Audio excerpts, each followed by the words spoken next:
Сезон путешествий 2022 года мы решили начать с небольшого сплава по двум уральским рекам. Серебрянке – это приток Чусовой, и, собственно, по Чусовой, поскольку в предыдущем сезоне из-за низкой воды и слабого течения весь маршрут по ней нам пройти не удалось. Начинать сплав мы решили от поселка Серебрянка, и в процессе подготовки встал вопрос о заброске. Попасть туда можно либо на машине, либо на рейсовом автобусе, но ходят в Серебрянку, как выяснилось, лишь микроавтобусы, да и рейсы у них только вечерние, что тоже нам было неудобно. Так что весьма кстати было предложение тестя отвезти нас на машине от Нижнего Тагила. Расстояние от города около 65 километров. Большая часть пути – грунтовая дорога, но проходима даже для так называемых пузатерок. Когда мы приехали, на берегу реки уже была группа туристов, хотя мы решили стартовать 2 мая, чтобы не попасть в самый пик, когда на реке не протолкнуться. Место для стапеля находится чуть ниже моста, на правом берегу. Течение в Серебрянке радовало. Не радовали только холод и идущий небольшой снежок. Ну и, естественно, две самые неприятные на сплаве вещи – сборка катамарана и его разбор. В этот раз пальцы не двигались от холода даже в перчатках, так что процесс сборки немного затянулся.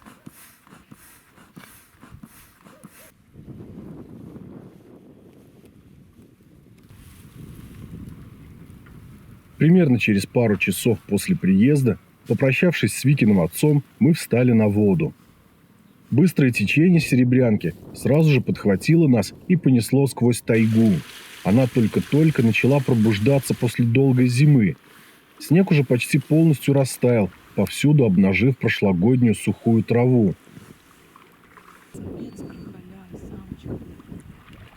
Ой, побежали. Нам в основном самки попадаются и птенцы. Самцы, наверное, после весны всех бросают. На момент отплытия было не только холодно, но еще и ветрено и пасмурно. Но минут через 40 на небе начали появляться просветы. На протяжении дня погода так и продолжала меняться с солнечной на пасмурную. Через час встретилась стоянка на правом берегу, и мы решили остановиться на обед. Вроде бы весеннее солнце уже должно было начать немного греть, но на берегу нам стало еще холоднее. На воде все-таки работаешь веслами, и поверх куртки надет спасательный жилет, дающий дополнительное тепло. Теплее нам стало только после бутербродов с чаем. Да и задерживаться не хотелось, поэтому после непродолжительного перекуса сразу отправились дальше.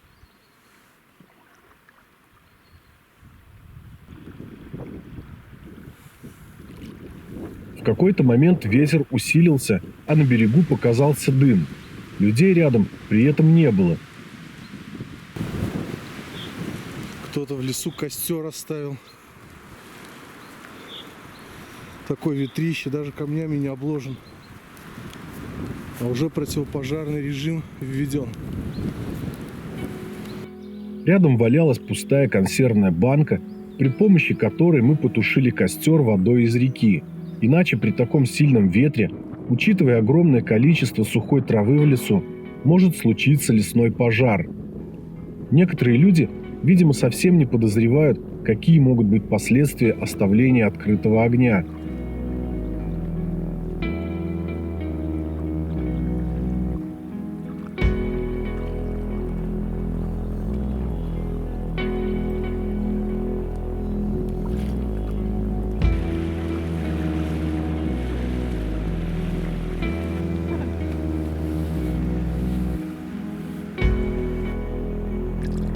Скал на Серебрянке достаточно много, но они порой не ярко выражены, сильно разрушены или густо поросли лесом, поэтому большинство из них названиями не обжилось. И это, конечно, немного странно. Понятно, что на Чусовой название скалам давали сплавщики барок, так намного проще ориентироваться, понимать местность и друг друга во время маневров. Но Серебрянка же тоже достаточно легендарная река. В 1581 году по ней поднимался и даже зимовал на ее берегах Ермак со своей дружиной. Существует версия, что именно он дал название реке за серебристую прозрачность ее воды. Но даже если Ермак проходил по реке один раз, то туристы сплавляются по ней каждый год. А уж они, как никто, любят давать название всему и всем. Но, видимо, Серебрянка стала исключением.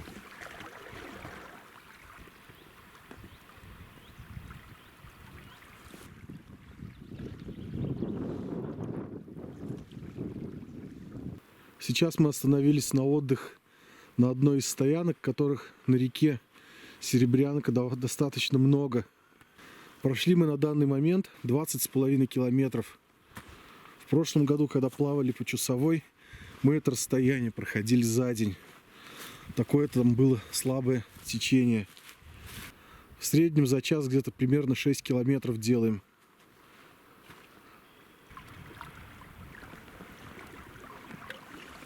Уже вечерело, и подходила пора поиска стоянки для ночлега.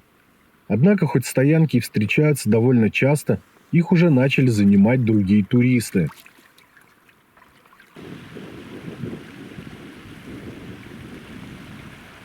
Солнце отражается, ослепляет нас.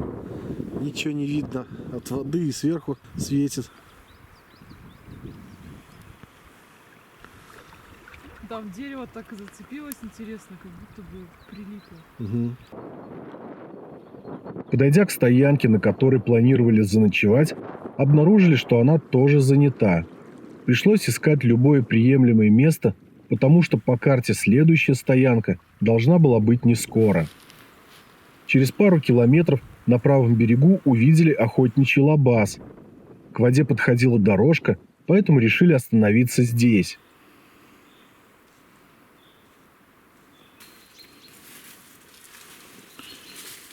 Исключительно для одного человека. Печь небольшая, лежанка, тут столик. В 4 часа дня я показывал стоянку. Надо было нам остановиться, пожалуй, там, потому что поплыли потом. Одну более-менее нормальную стоянку нашли, но она оказалась занята. Пришлось потратить время, чтобы найти хотя бы что-то. Ну, вот здесь такая стоянка с хорошим выходом к воде. И прошли в итоге мы сегодня ни много ни мало 33 километра. Это стартовали мы в 12 часов в полдень и остановились в 18:10. То есть за 6 часов прошли 33 километра. Вечер был холодным и пасмурным. Только около 8 часов ненадолго небо очистилось, и противоположный берег позолотило закатом. Ночь тоже теплом не радовала, но вроде мы не замерзли.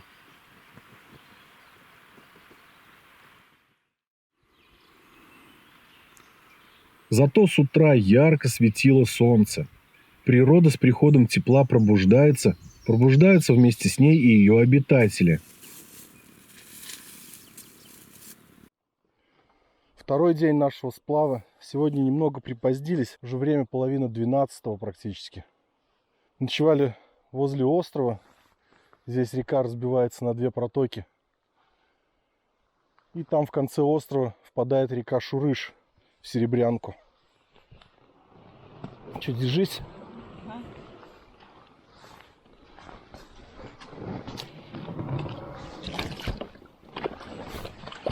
Течение вообще класс.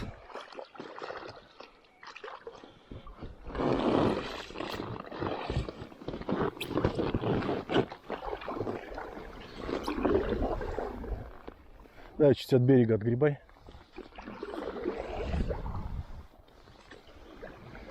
О, хорошо. Сегодня теплее, чем вчера. Вчера вообще дубак был. Течение сразу же подхватило нас и понесло. Тут же в правой протоке встретился небольшой перекат. О, плещется.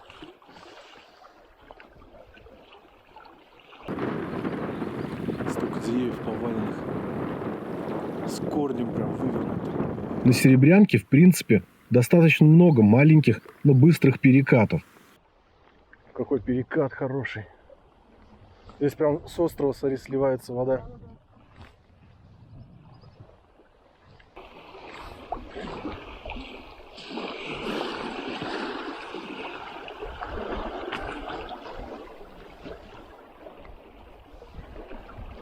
Смотри, какая скала Угу. маленькая. Мини-скалка.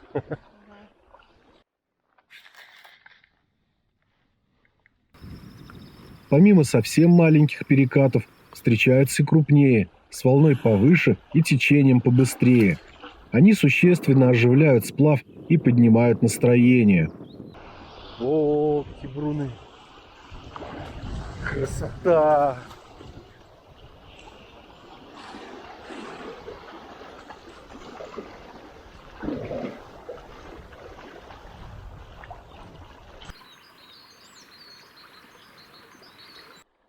Скала только осыпалась недавно. И вот смотри, впереди что? О, у нас класс, опять волны.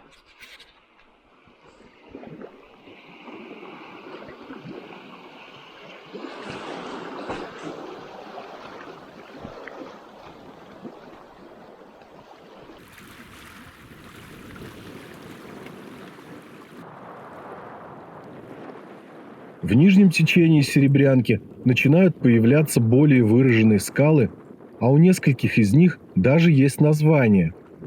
Сейчас проплываем первую скалу с названием на Серебрянке. Это скала Красная Глинка. В лесу высоко там поднимается скала и продолжается туда вот вниз по течению.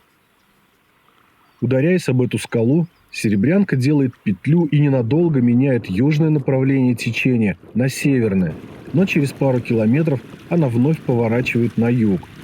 И здесь, на относительно небольшом участке реки, на обоих ее берегах встречаются интересные скальные выходы, отличающиеся необычной структурой.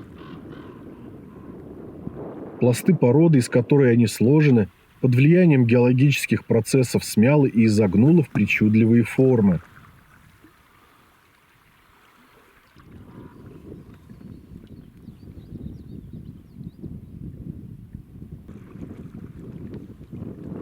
На следующем повороте река упирается еще в одну подобную скалу, а перед ней на правом берегу показалась стоянка. Решили остановиться. Пока гуляли по берегу, фотографировались и рассматривали изгибы скалы, нас пригрело солнышко, и мы решили заодно пообедать.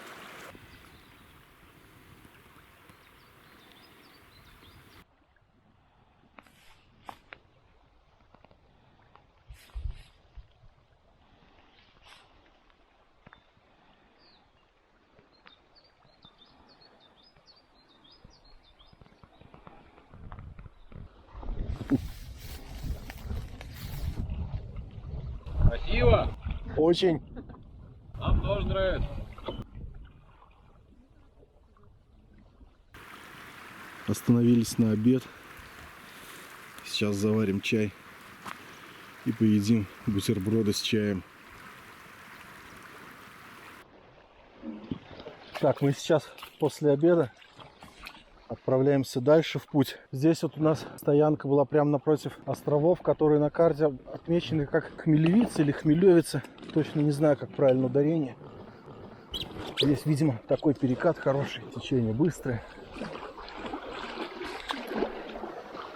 И сразу поворот реки, на котором такая вот скала, похожая на дужной камень на Чусовой. Отсюда, кстати, до впадения Серебрянки в Чусовую остается где-то примерно 6 километров. И там, наверное, уже мы будем искать что-то под ночлег, стоянку какую-то. Потому что время уже 3 часа дня. Высокая скала. Красивая. Через несколько километров на правом берегу вырастает еще одна высокая скала. Подходим к скале Борихин камень.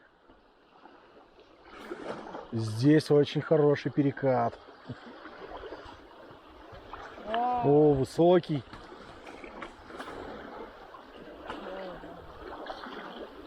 И скала такая классная. Угу. Красивая. Пару километров остается до устья Часовой. Точнее, до устья Серебрянки. После скалы в русле показался небольшой остров. Вот Серебрянка серебрится. Домик чуть ниже Барихина камня. Тоже, видимо, охотничий какой-то. Вскоре на левом берегу показывается невысокая скала Верхняя Плита, а на правом Нижняя. Подходим к нижней плите. Скала Нижняя Плита. Последняя высокая скала на реке Серебрянка. Сразу за скалой практически находится поселок Усть-Серебряное. Точнее, бывший поселок. Сейчас урочище. Ну, там в прошлом году проплывали какая-то типа база отдыха, что ли. И там уже Серебрянка впадет в Чусовую.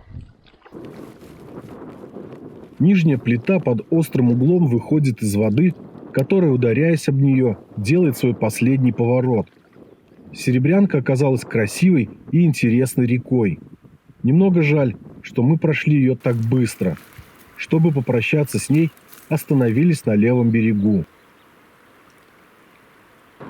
Мы остановились отдохнуть немного. Я поднялся на высокий берег. Здесь такая вот поляна просторная. Это как раз и есть урочище Усть-Серебряное. Там вот даже крыши просматриваются современных построек. Ну и уже, соответственно, противоположный берег Чусовой. Здесь до нее 400 метров. Домики в Усть-Серебряной. Эх, недружелюбно нас встречает Чусовая. Такое ветрище дует встречный. Что-то нас несет в кусты.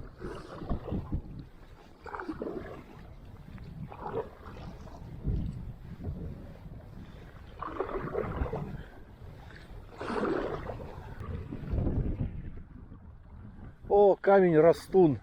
Давай чуть развернемся. Вон еще сплавщики. В прошлом году мы ночевали прямо напротив этой скалы. На Чусовой, как обычно, дул сильный ветер. Пик паводка, судя по всему, уже прошел, но уровень воды был еще достаточно высокий. Скорость течения тоже не могла не радовать. Грести не было необходимости, надо было только слегка подруливать. Стало достаточно людно, поэтому многие стоянки могут быть заняты, и мы решили остановиться на ближайшей. В 2 с небольшим километрах от устья Серебрянки на правом берегу напротив камня юрта встретилась очень просторная стоянка. К вечеру распогодилось, ветер стих и выглянуло солнце. Стало заметно теплее.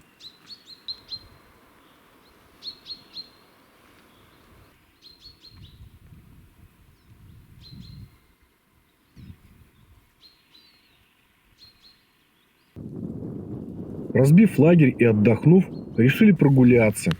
Чусовая здесь делает петлю, и на левом берегу стоит камень юрта, похожий очертаниями на одноименное жилище кочевников.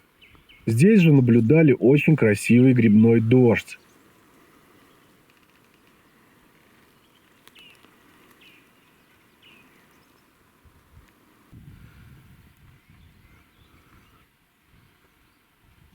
После прогулки начали готовить ужин.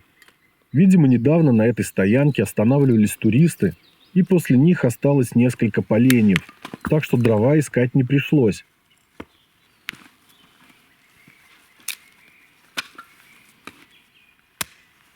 После захода солнца немного похолодало, так что костер пришелся кстати.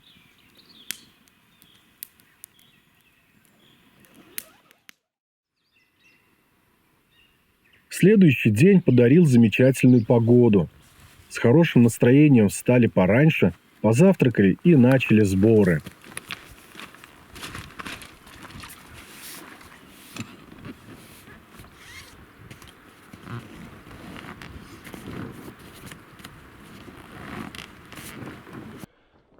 Третий день нашего небольшого путешествия. Время 9:30 утра. Сегодня пораньше стартуем. Сейчас поплывем до поселка Кын в первую очередь. Туда отсюда 18 километров примерно. Там, наверное, сходим в магазин, хлеба купить и набрать воды, наверное, питьевой. Потому что Чусовой вода такая Если из Серебрянки еще можно было брать для готовки, то отсюда уже как-то не хочется. Чусовая довольно продолжительное время течет среди населенных пунктов. В их числе и промышленный город Первоуральск.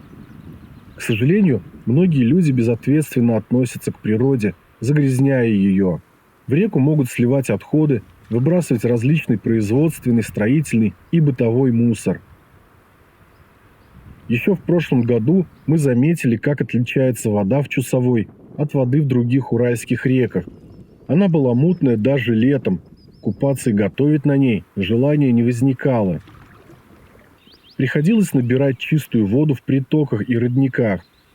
В тот раз на баллонах катамарана к концу плавания появился неприятный скользкий налет из тины, который мы оттирали прямо на берегу, потому что домой эту грязь тащить не хотелось. Тут на Чусовой ветрище лютый. Даже с течением не перегрести его практически. Мотыляет нас туда-сюда. На воде вон рябь какая тоже ослепляет. Устав бороться с ветром, мы причалили к стоянке чуть ниже камня Темняш. Стоянок, подобных этой, на Чусовой много. В Свердловской области их делает и обслуживает природный парк река Чусовая. В Пермском крае – природный парк Пермский. Границы этих двух парков соприкасаются на границах областей, и таким образом значительная часть реки оказывается в природоохранной зоне. Начинается она чуть ниже села Трёка у камня Сафронинского и заканчивается неподалеку от города Чусового. Общая длина охраняемого участка реки составляет около 320 километров.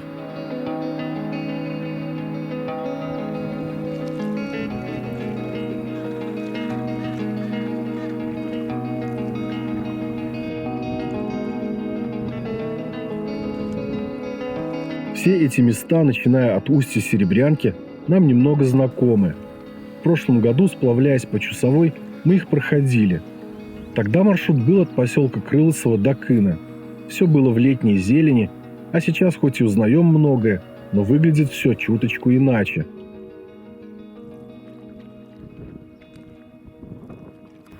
Подплываем к камню Великан, самому высокому камню на Чусовой. Он длинный, вдоль берега, растянулся на 1,5 километра. Мы остановились возле камня Великан. Вот Ваня пошел набрать водички из родника. Тут такая труба торчит. Вот из нее такая струя хорошая идет. Удобно набирать. Правда, подплывать не очень-то удобно. Такой здесь крутой берег.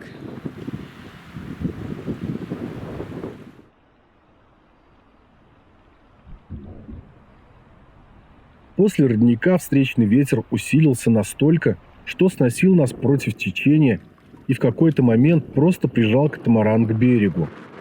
Проплывающие мимо местные жители рекомендовали переждать его.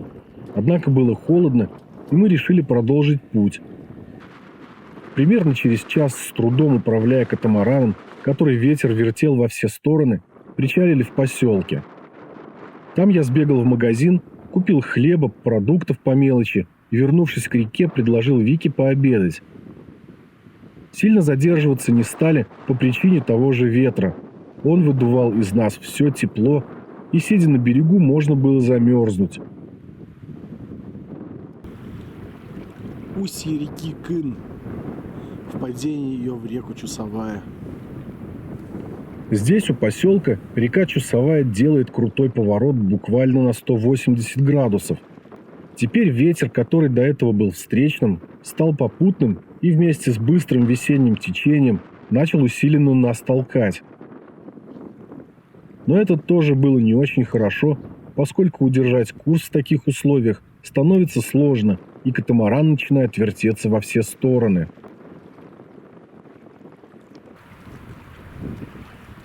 Напротив камня Стенового увидели оборудованную стоянку. Решили выйти и немного размяться. Место здесь весьма интересное, с видом на грандиозную скалу, которая словно гигантская стена на несколько сотен метров растянулась по правому берегу. На скале видны потеки от воды, а сама она будто проржавела, так густо покрыта накипным лишайником бурого цвета.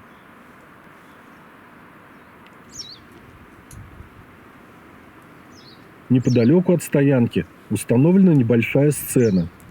Оказывается, здесь проводится ежегодный фестиваль бардовской песни «Парнасские забавы». Погода в этот день начала портиться, когда мы только отплывали от камня Великан. Часто налетали шквалистые холодные ветры, а небо затягивало низкими серыми облаками. Освещение для съемок, конечно, не самое благоприятное. Да и в целом настроение не на высоте, когда вокруг все серое, холодно и пасмурное небо того и гляди разразится проливным дождем. Трясогузка поддерживает весеннее движение сплавщиков и сплавляется самостоятельно на ветке. Тем не менее, высокие берега не перестают восхищать нас, и руки сами тянутся за камерой.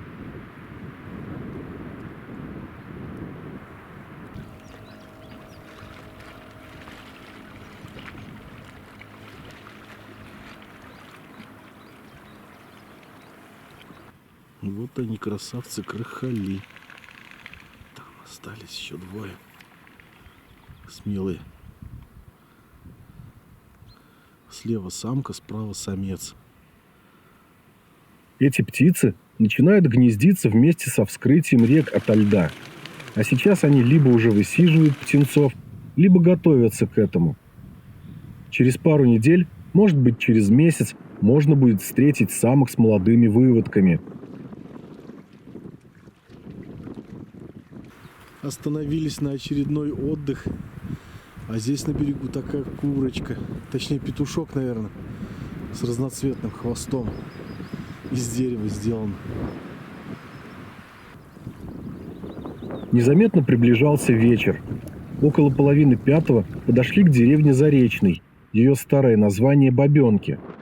Немного ниже нее решили остановиться на ночлег. На карте видели две стоянки неподалеку друг от друга, но первую не нашли. Начались у нас поиски стоянки для ночлега. Уже около 5 часов вечера.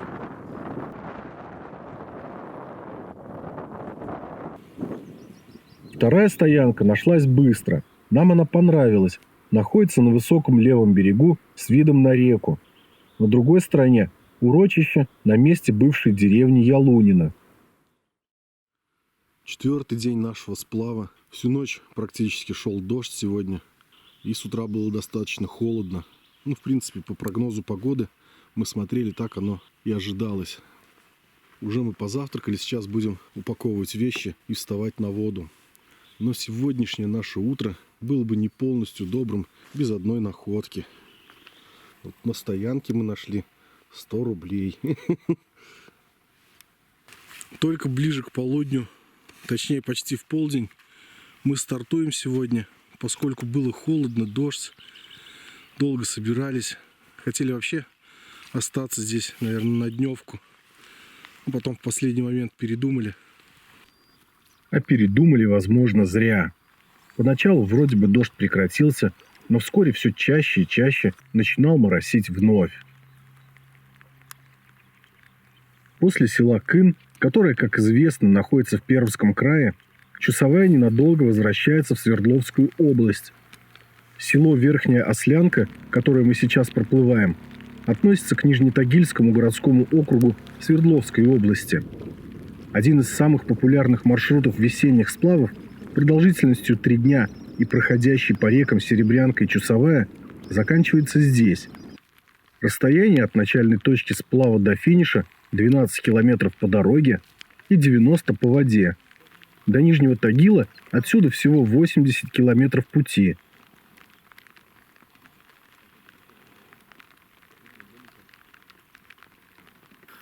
Сегодня дождь поливает нас без остановки.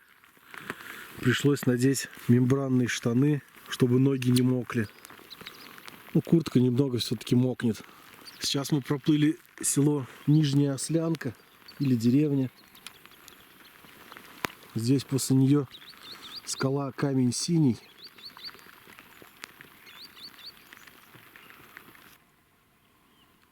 Во второй половине дня дождь из периодически идущего превратился в постоянный. Скромный обед на берегу Чусовой. Дождь также продолжает идти. Насобирали сухих сосновых веток, разожгли костер, греемся немножко, пытаемся подсушиться и заодно едим. По пути встретился ручей с чистой водой. Набрали себе для готовки.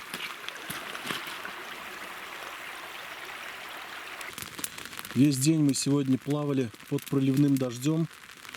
Но несмотря на то, что вышли довольно поздно, пройти удалось примерно 24,5 километра. И это достаточно неплохо. Сейчас мы под тентом сушимся. Куртки у нас немного промокли. Потом, после того, как подсохнем немного, поставим палатку и будем готовить ужин. А там, наверное, уже и спать будем.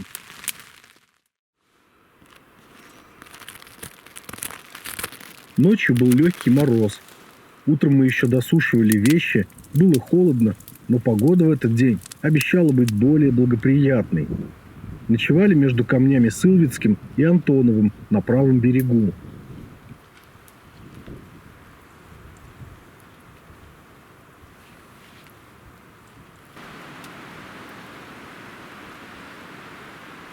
Собирались сегодня не спеша и вышли только после 11 часов. По долине реки гулял мощный, порой даже шквалистый ветер. Надели на себя всю одежду, чтобы не мерзнуть, но это не всегда помогало.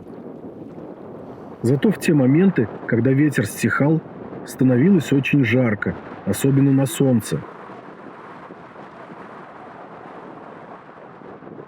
Однако стоит отметить, что с приходом ясной погоды и окружающая нас природа заметно преобразилась. Пейзажи стали выглядеть ярче и красочнее, хотя первая весенняя зелень только начинала пробиваться и была еще не очень заметна.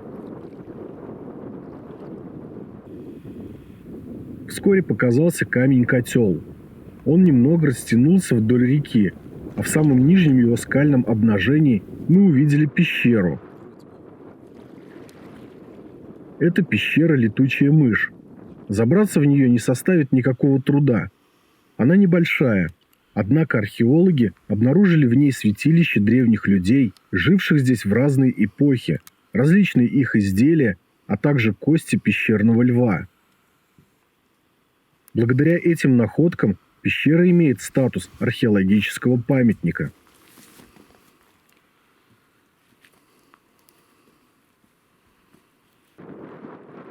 Во второй половине дня погода стала более переменчивой.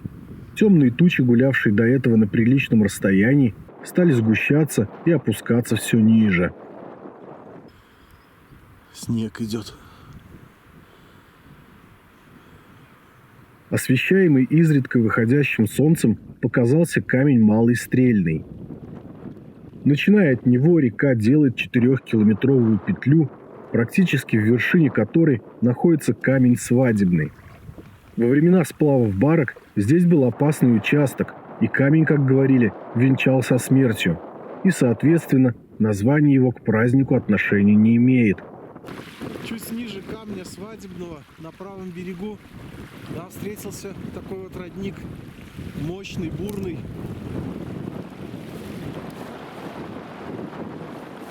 Прямо из-под скалы бьет.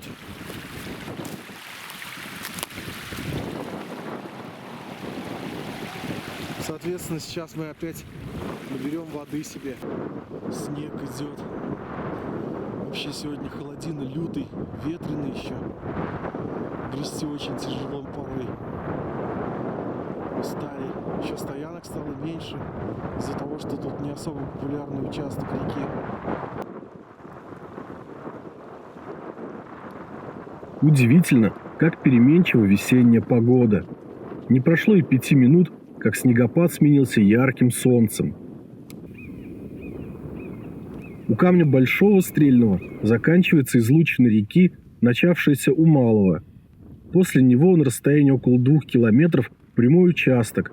Пока плыли по нему, ветер вновь испытывал нас на прочность. Бороться с ветрами, особенно когда они встречные, практически бесполезно. Катамаран и мы своими телами создаем парусность, течение проходит вдоль баллонов. В такие моменты мы бросали весла и ставили судно поперек потока. Тогда он начинал нас немного толкать, и мы не спеша, но все же плыли.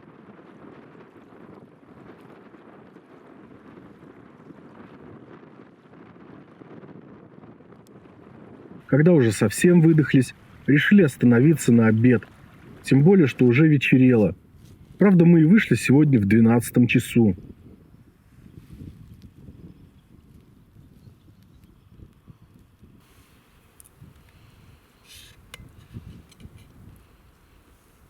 Быстро перекусив, отправились дальше.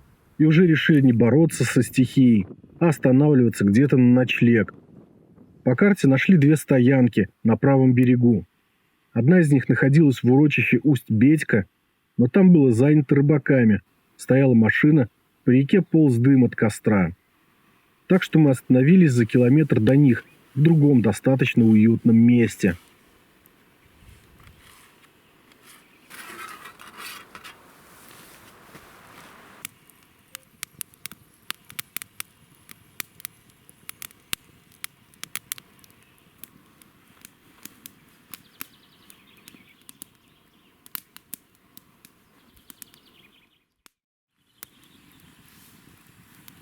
В эту ночь мороз был еще сильнее, чем в предыдущую. С трудом пересилив себя, рано утром выбрались из теплых спальников и начали собираться. Утренний холод подгонял нас и приободрял.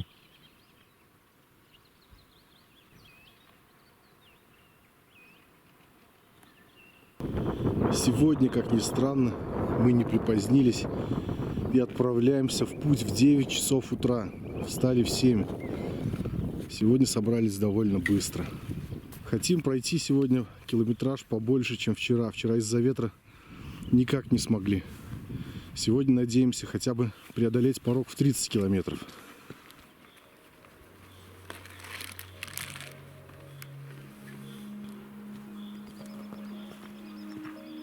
Практически от нашей сегодняшней стоянки часовая начинает делать большую петлю, огибая значительный участок суши, известный под названием Круглый мыс. Течение здесь хорошее, встречаются перекаты, так что примерно за час пролетели 11 километров. После Круглого мыса на левом берегу показывается большая поляна. Это урочище Усть-Кумыш. Раньше здесь тоже была деревня, но примечательно это место, на мой взгляд, рекой Кумыш, впадающей поблизости в Чусовую. Ее долина сильно закарстована, благодаря чему воды реки пропадают в подземных пещерах на 6 километров. Самих пещер здесь много. В некоторых из них были сделаны интересные археологические находки, и даже было найдено ритуальное погребение времен позднего неолита.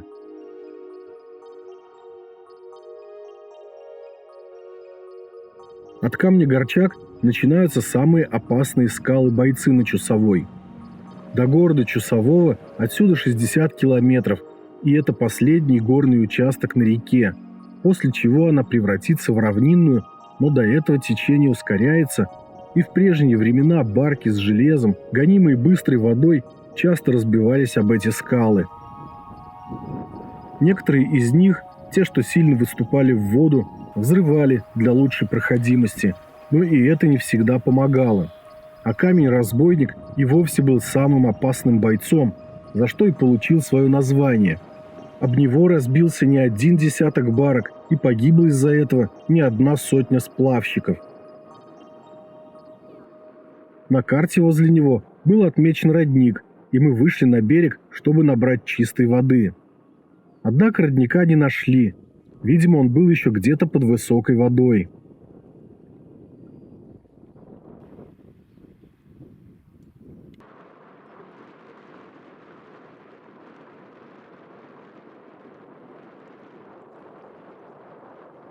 Остановились на обед возле скал 4 брата. Здесь оборудованная стоянка хорошая. Правда, вся в мусоре. Такие цветы красивые растут. И рядом мусор. Очень неприятная картина. После обеда опять налетают сильные порывы ветра. Грести становится невозможно. Катамаран у нас легкий. Груз небольшой. Управлять очень сложно. Нас разворачивает поперек течения и несет просто течением. Правда, с не очень большой скоростью. Но это лучше, чем пытаться грести против ветра и стоять на месте. Вскоре река поворачивает, и направление ветра меняется. Чуть ниже встретился нам и источник с чистой водой.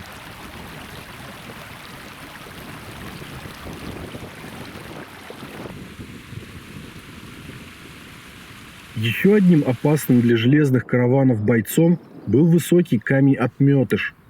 Во время весеннего половодья, когда вода достигала максимального уровня, эта скала отметала от себя мощную струю с высокими волнами. За самой скалой образовывалась заводь или улово, и барки порой скатывались со струи в нее, и обратным течением их кидало на камень. Должно быть, неопытные сплавщики могли натерпеться страху на Чусовой и всего лишь за один сплав. Кстати, о сплавах. Я неоднократно сталкивался с критикой сплавов ранней весной. Мол, природа еще не набрала красоты, не хватает летней зелени, вода грязная, а по ночам случаются заморозки. Однако, на мой взгляд, именно пробуждающаяся природа и быстрое течение весенних рек делают сплавы в это время года особенно интересными для любителей активного отдыха. На майские праздники в уральских лесах зачастую еще лежит снег, и сходить в пеший поход бывает проблематично. Зато на сплаве можно полностью погрузиться в атмосферу ранней весны, и продолжительные выходные этому только способствуют. Приближается вечер, на реке становится людно, стали встречаться рыбаки на лодках и по берегам.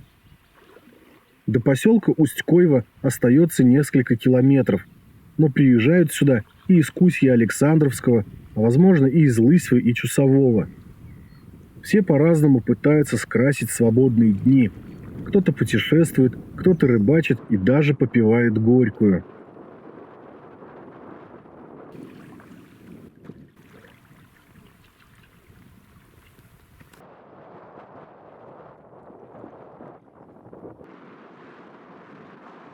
Если много людей, могут быть заняты стоянки, поэтому без раздумий выходим на первый попавшийся. Прошли, как и хотели, 34 километра. Сегодня мы ночуем примерно в 6 километрах от поселка Усть-Койва. На реке уже достаточно людно, чувствуется близость города, поселка. До Чусового отсюда примерно 36-37 километров осталось. Какой вот закат у нас. Самого солнца, конечно, не видно, но сзади в лесу. Вот завтра хотим попробовать пройти примерно 30 километров, чтобы послезавтра уже добраться до города Чусового в первой половине дня и уехать на электричке до Нижнего Тагила. Время почти 9 часов, и мы снова отправляемся в путь. Сегодня 7-й день нашего сплава. Этот день пришелся на 8 мая. Соответственно, река оживилась и стало появляться много рыбаков на моторных лодках. Но есть подозрение, что после Усть-Койвы будет не протолкнуться из-за туристов, так что пока, можно сказать, на реке не очень людно. Перед самим поселком на правом берегу показывается камень Дыроватые ребра. Эта скала хорошо известна среди уральских туристов. Зимой при посещении мельничного ручья заходят и сюда, ведь скала достаточно необычна. На ней на 25-метровой высоте расположилась крупная карстовая арка под названием «Царские ворота». Именно в этой арке все и любят фотографироваться. Помимо царских ворот, в скале есть 3 небольшие пещеры, которые тоже видно с воды.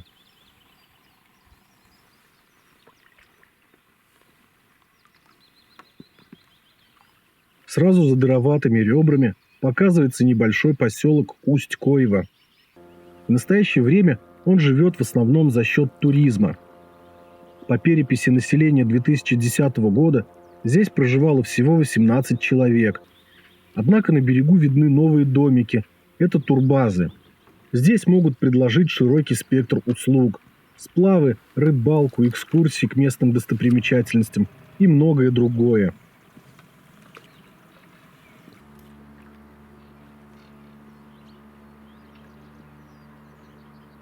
По выходным и праздникам к поселку съезжаются сотни туристов, чтобы сплавиться по Чусовой одним днем.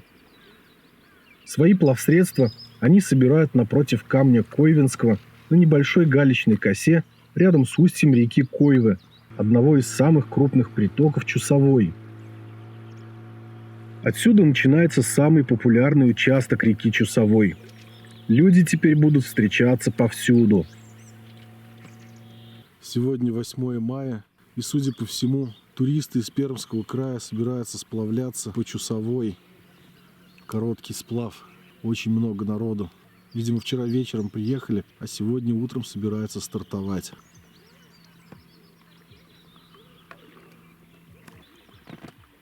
Через несколько километров от устья Койвы в Чусовую впадает левый приток – река Поныш. Как и река Кумыш, в среднем течении она скрывается под землей на 7 километров, и этот участок зовется Сухим Понышем. Долина реки сильно подвержена карстовым процессам, и на ней известно более 10 пещер разных размеров, а самая знаменитая из них – пещера Чудесница. Она же самая протяженная на Чусовой. Ее длина более 500 метров. К сожалению, идти до нее около 2 километров, а вещи оставлять без присмотра опасно.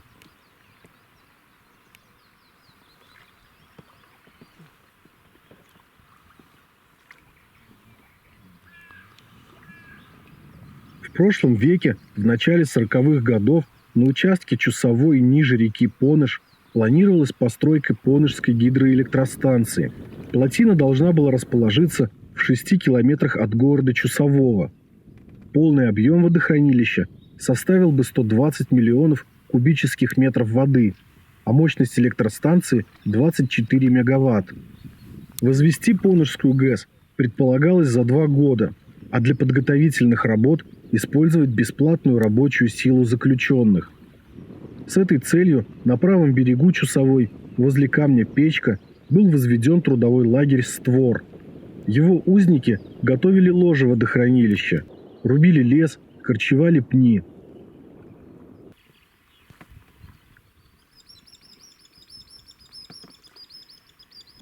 В настоящее время на том месте, где он располагался, сразу за скалой, начинается просторная поляна, а немного ниже по течению показываются и руины некоторых строений лагеря.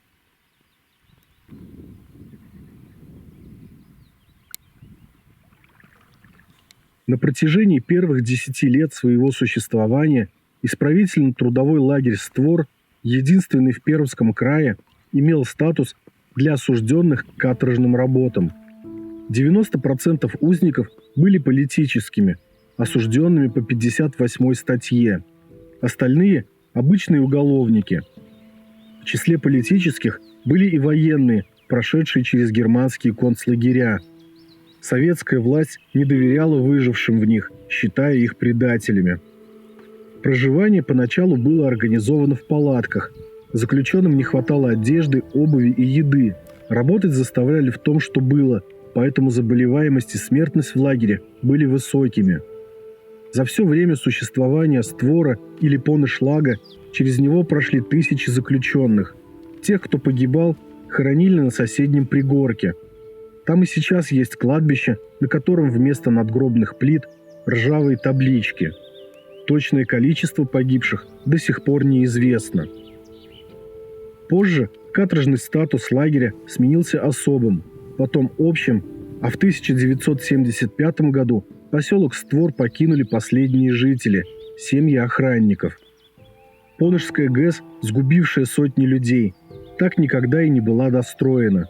Сначала приоритет был смещен на строительство Широковской ГЭС на реке Косьве, затем подготовительные работы ненадолго возобновились, но вновь были остановлены якобы из-за находки алмазов в зоне будущего затопления. В конечном итоге и алмазов оказалось совсем немного. С 2007 года на месте бывшего лагеря энтузиастами создан музей под открытым небом в память о его жертвах.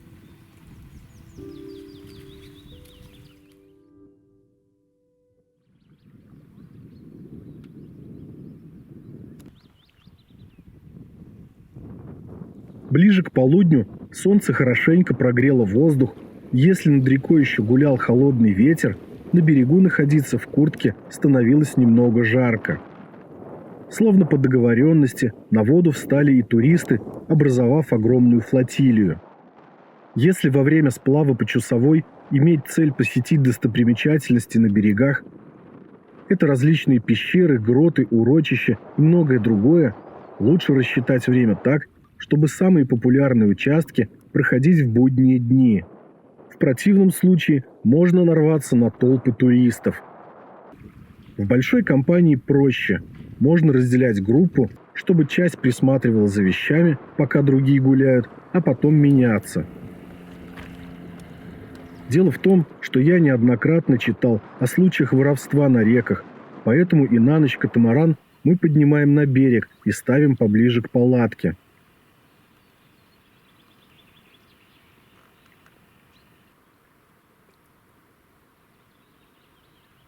После полудня ветер начал постепенно усиливаться, но и течение заметно ускорилось. Скоро река выйдет из гор. Проплыв урочище Нижний Шайтан, решили пообедать. Напротив скалы Медвежка встретилась поляна. На ней мы и перекусили по-быстрому, чтобы поскорее поплыть дальше и успеть занять стоянку, пока это не сделали другие желающие. Катера и катамараны постоянно проносятся в разные стороны, так что желающих полно.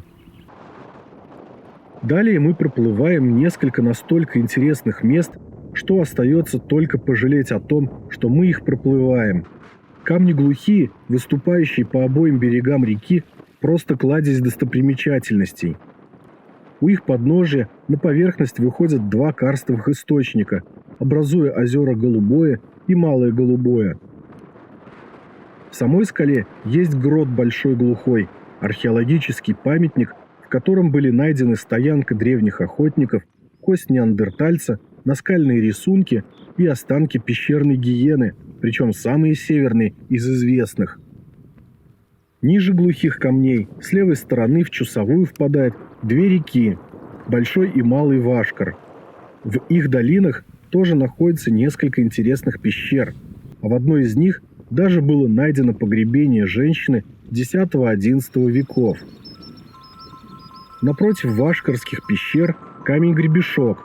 Где-то здесь мы и хотели встать на ночлег, чтобы на следующий день доплыть до города и уехать на электричке.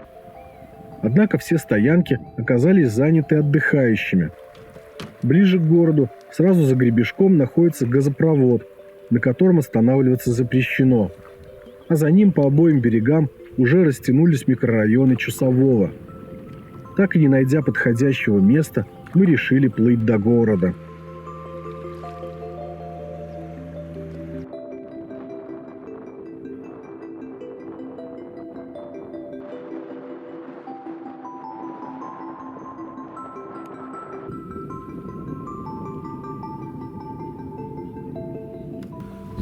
Все, мы завершили свой маршрут в городе Чусовом.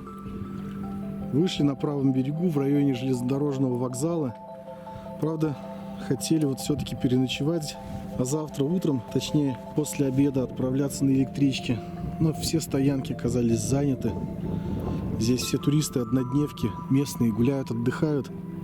Поэтому нам пришлось доплыть до города. Ну и сейчас будем думать, может ночевать здесь останемся, а может быть уедем на поезде. Дойдя до вокзала, все-таки решили не ждать следующего дня и купили билеты на вечерний поезд. Друзья, если вам понравился фильм и вы еще не подписаны на мой канал, Предлагаю подписаться. На этом все и до скорых встреч.